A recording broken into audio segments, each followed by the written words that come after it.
Yes, and welcome to In the Tank Live with Aaron Hairston and Keith Deyo. Aaron will be jumping on shortly. He was on the road heading home, and he should be joining us in a few minutes. And we want to talk about our innate gifts. They're the special things. They're the things that we didn't go buy at a store.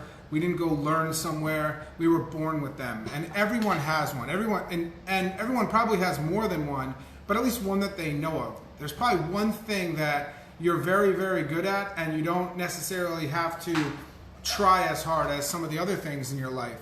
And so we want to talk about that today. How to not only identify it, but leverage it so that you leave the world a better place. So that when you go, and no matter when you go or how you go, that is left here for others to enjoy, for others to learn from. That's one of the biggest breadcrumbs we can leave. And so we want to explore some of that. And Aaron and I are going to help you identify it, explore it, and then learn to leverage it. And so for me, I was taking a look at what brought this all up is I was taking a look at some of the conversations that I've been having recently and the areas that people are getting hung up. And it's usually around resisting other people knowing that they have this innate worth, this innate value, the gift that they've been given. And if they showed it, it would mean that they're worth something. It would mean that they're here for a purpose. They're here for a reason. And they would have to leave their story or their belief and identity that they're not worth it. And that whole fear behind leaving behind a story that's holding them back, one that they've believed so much they don't even really know who they are anymore, spurred on this thought process of, well, what is it? What is that gift that if they shared it, that one thing, that if they shared it with the world or they started to have conversations around it, that they're so good at it that they could even make a living sharing it and maybe even teach others how to become better at it. What is that one thing, and what will allow somebody to drop that old story for good, not talk about it, not think it'd be a cool thing, literally do it day in and day out, get consistently good at sharing this gift to the point where it provided so much value, it started showing up in your bank account. And that's what Aaron and I are going to discover today, help you discover today as he go ahead and joins the call. I'm going to share a list of what I just found that came to me as I was setting the live up from one of the patches, one of the town patches, that online newspaper. And Aaron, we're talking about gifts, right? All right, let's do it. We're talking about innate.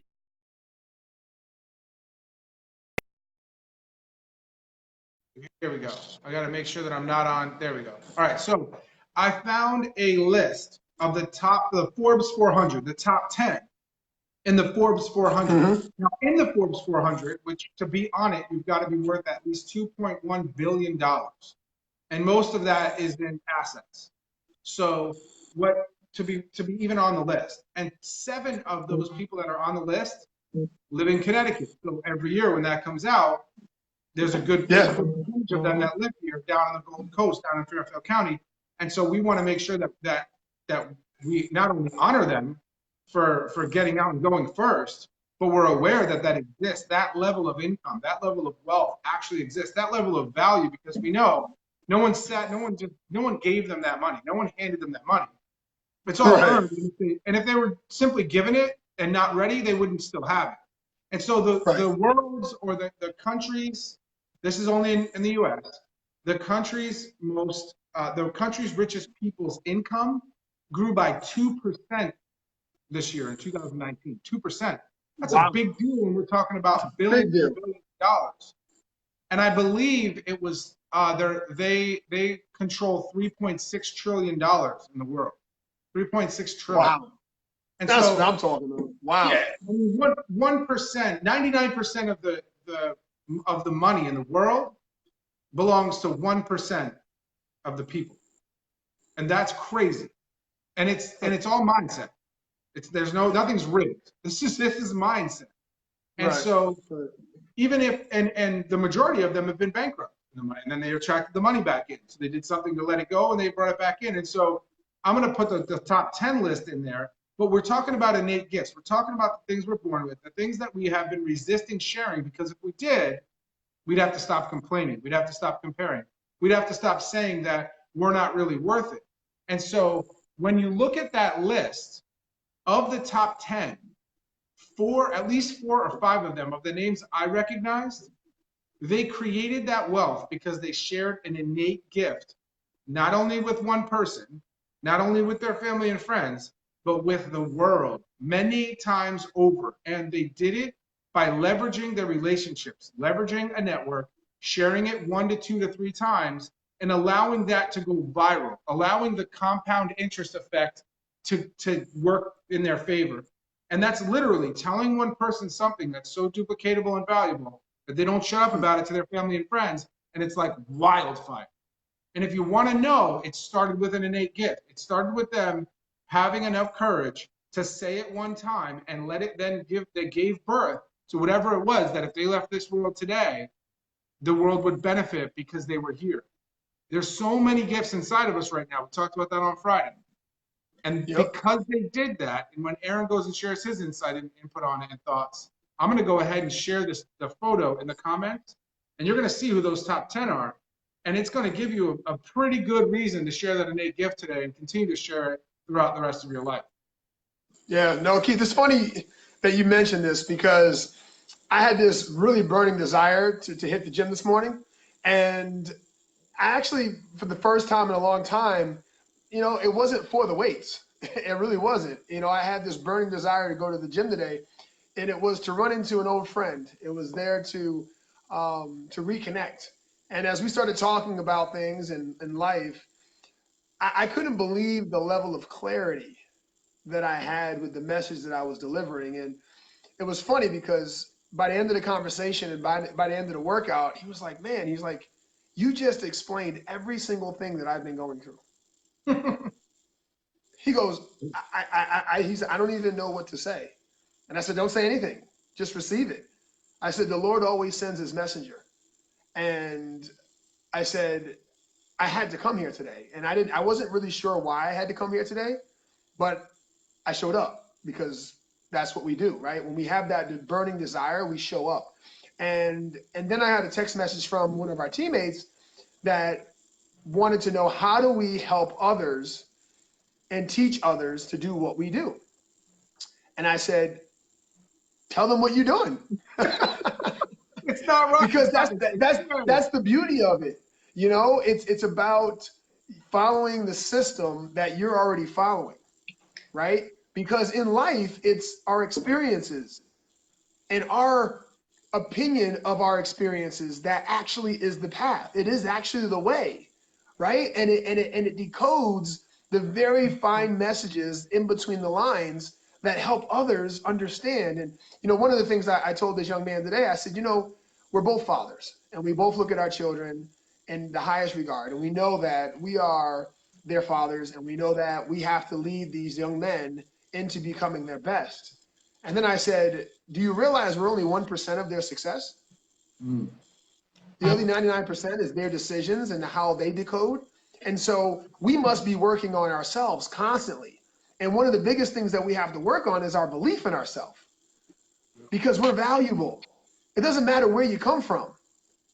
It matters what you took away from where you came from, right? What was the gift you took away with? So that now you can go and share it. I just had my juice. No. And so I tell you, this is the fine line. And Ronald asked me a question this morning, because on his Healthy Mind and Body, I'm his accountability partner. And he said, ask your accountability partner a few questions and his why. And he goes, I really never asked you that, Aaron, why you do what you do. And why network marketing, and why Isogenics, and why I eat Epicenter, and everything that you do, baseball and cadets and everything I'm involved in. And I said, there's really 3 reasons why I do what I do. The first reason is fulfillment and purpose, because waking up feeling valued and feeling that you can give unconditional because you have the choice to give is probably the greatest thing that I've ever experienced in my life. Giving unconditionally, just giving away, and being a gift giver, and being fulfilled every single day. And there's days that I wake up and I wonder how I'm going to give because I'm not feeling 100%. And then I start giving and I'm like, oh, wow, I didn't need to be 100% to give. I could just give, right? I could just share. And then the second thing was my family and my wife. I remember when I first met my wife and we kind of just hit it off and fell in love. I told her that she would always be a queen and that her and I would create the life of our dreams. And when I was doing what I was doing before, I was very limited at what I could do, and it definitely didn't fit the bill of my dreams, right? Because the bill of my dream required so much more in time than money. And Yeah. then being able to have the money with the time and the purpose and fulfillment would give us the life that we always dreamed of. So I said, you know what, that's the second reason. And the third reason is my fun, right? It's my fun. It's being able to take the biggest challenge in life and making fun of it. You think someone jumping on a surfboard on a 100-foot wave in Hawaii was fun the first time they did it? Hell no. Hell no. Hell no. You know, they're thinking of all the coral that's down there. They're thinking about the freaking sharks and the things that live in that water. They're thinking about, you know, drowning. They're thinking about, like, this is the worst thing ever. But yet they look at that wave and go, damn, that would be a lot of fun if I knew what I was doing. And so the third thing was fun. And I think this is the part that we really have to work on, because if we believe that we're able to create fun in everything that we do, even the hardest things, matter of fact, more than anything, the hardest things in life, being able to take those challenges, taking those 100-foot waves, taking those tsunamis and saying, I'm getting my damn surfboard because I've been waiting for that wave all my life and I've been training for it. I've been developing, I've been evolving, I've been performing, I've been influencing, and now I'm coming together and I see that now I'm grounded where I need to be so that I can be ready for that biggest wave. So when I have the opportunity to share, when I have the opportunity to give, when I have the opportunity to be, I show up. I don't ask questions. I don't wonder why. I definitely don't judge myself any longer. I look myself in the mirror and be like, damn, I love me some me. And Lord, I thank you for waking me up this morning. And that's what we're talking about. It's like you are the gift. And when you decide that you can be and will be the decisions that you make in your life and what you focus on, that's when things start to become fun. And when he had me share that, Keith, you know, right after that, I had this amazing conversation, this amazing workout. You know, we destroyed shoulders, but we had a lot of fun. And that's what life's about, Keith. And I think that now that we have more clarity and understanding and we have our decoder pin, right? We can dial it in, and what we're using for the code for the day, it's really a lot of fun. And you talk about that list. And I'm sure on that list, they have a lot of decoder pins. They are ready in their drawer of secrets. They pull out the decoder pin. They say, you know what are we working on today, right? What is the mystery? What is the problem that needs to be solved? And I guarantee you that they look at the problem, they look at the resources that are needed to solve the problem, and they knew who they are getting those resources and solving that problem and creating that channel effect of excellence. And that's what we're talking about. And each and every one of them, Aaron, I'm glad you shared all that, because each and every one of them disrupted an industry. They were not afraid.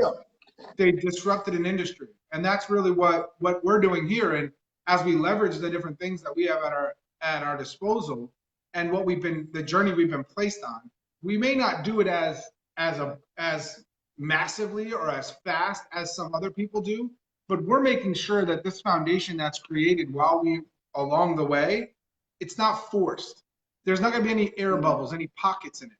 We're going through the numbers. We're going through the reps. We're getting the 10,000 hours that it requires, that one would require to become a master. If you're wondering what that theory is or what that principle is, grab the book, The Outliers, listen to it or read it, and more than once. I think I've listened to that book probably 3 or 4 times. It talks about 10,000 hours that's required to become a master. And you don't have to do the thing, exactly what the result thing is. It's not doing that. It's not creating that 10,000 times. It's not showing up and creating the same thing 10,000 times as a result. It's on the path to getting the result. You've taken 10,000 reps at the actions required, because it's the actions required that mean everything. That's your boy, John Chisholm, not knowing about the tank, trying to reach out to me. That's your boy. You should know better. So it's the actions required, which comes down to the experience of doing the thing as you're becoming and then doing the thing. That's where the 10,000 hours, that's where the important hours are spent or invested in. And so that's literally what we're in the process of doing, and not only for ourselves, but so that we can share the view that we've had while standing on the shoulders of the giants so others can come stand on our shoulders. John calling me now. And I told you, yep, see, he knows. Probably looking for codes. So the one thing that Aaron and I are finding is that that innate gift inside us is the vision we have for not only ourselves, but for those people that are around us long enough to share it with. And that's what it comes down to. We have an innate gift to see things, to feel things, to say things that shake so many people's view of what's actually going on and shift perception through our unlimited, abundant belief in what's possible for the human body and humankind and the human spirit, that it's scary to people and often seen as disruptive. And in a society where you're to be seen, not heard, we're stepping up and saying and letting people know what we see when we see it. Because we understand that that view is going to be consistently changing, constantly changing. And as we go through the process of getting in those binoculars and really finding what it is that's out there for others, what happens is if we don't say it now, it may not be there even 5 minutes from now. So when we are around people, when we sit with people, when we are truly engaged, invested, tapped in and tuned in and turned on like we are in this 30-minute broadcast, 20-minute broadcast, it's not the only time through the day where we have these visions, where we're out there broadcasting and receiving. We're not afraid to share it. That's our gift. Right. We never ask for anything in return, nor will we ever ask for anything in return. Now, our gift may be monetized at some point, which is clearly happening. Because of our vision, we are seen to have an increased value, which would create wealth or turn into wealth on the other side. That's a result. That's a result of the actions. Yeah. But we're so focused on the 10,000 reps, so that when the opportunities come up, we're ready. We're strong. The foundation has no bubbles. There's no cracks. There's no leak. We're ready to rock, and we're ready to be leaned on. And the thing is it's that miracle morning. It's deciding that you are in charge of your life, and that you are in charge of the decisions that you make. And you can take opinions, you can take feedback, you can take all those attributes of life, right? Because that's all they are. They're just measurables, right? They're things that are there to help you to realize how everything's going. It's a game of inches. And I remember playing football and hearing all about these inches, right? You know, we got 10 yards to make a first down so that we get to do it again, right? And we get to do it again all the way until our goal, which ultimately would be to score, right? And so in your life, you may be looking to score. You may be looking at a play call list that hasn't really worked out so well. You're looking at the play call, you're like, man, you know, I'm doing a real poor job executing these plays, right? Maybe it's the plays. Maybe it's the people and the resources that are in place in those positions that need to change. Maybe you need to restructure, right? Maybe it's the idea that you had that you're not really looking clearly at the objective, right? Because again, if you go for the goal every single time, then you're going to miss the inches in between. So what I remember from the game of football is that you want to make progress, right? And you want to average. You want to average enough each time you do it so that you'll never run out of tries, right? You want to make a first down on third down, right? That's your average. You want to make it on third down, right? You never want to get to fourth down, because if you got to fourth down, that means that one or two of the plays weren't executed properly to give you the proper average to make progress, okay? So what I've been working on, Keith, is really adjusting and readjusting and adjusting again. A principle that my father taught me a long time ago. And it was the clarity that I've discovered through this journey of personal development, number one, taking care and making sure that I'm taking care of this first before anybody gets a hold of it. Because once somebody else gets a hold of this, now I've lost control. And now I'm reacting, right? I'm reacting, I'm emotional, I'm getting caught up.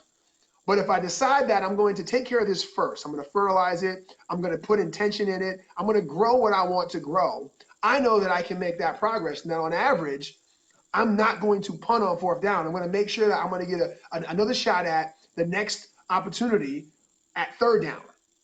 And so to sum it all up, I want you all to really take full responsibility for what it is that you're doing in the morning right now. Last night was rough. I had children in my bed to the point where I was almost on the floor. I had elbows from my 4-year-old. I had big-ass legs from my 10-year-old. My wife done left and went to the recliner. Matter of fact, she went to the recliner, then she went into the kids' room because they had left their beds and came to my room, right? So at 6:30 this morning, I'm sitting there and I haven't slept, and I'm sitting there like, my gosh, it's like, this is crazy. Then I started laughing. And then I thought it was funny, Keith, because I went back in the room and the two boys and the cat are all snuggled up on my bed. And it was the most beautiful picture I ever took this morning. Right? I was pissed in one standpoint, but then I was throwing on the next. And that's what life's about, right? Is being able to take these inches and taking these opportunities and taking full advantage of them and decide and say, you know what, this is beautiful. Right? Someone shook the snow globe this morning, and I found the beauty in it. I found me in it, and I allowed myself to get right into what it is that I'm responsible for. That's my mind. How am I going to handle the lack of sleep? How am I going to handle getting going? What did I do? I get my ass to the gym because I knew the only way I was going to get energy was to go create it, because it wasn't going to be something that was given to me because I didn't sleep. Right?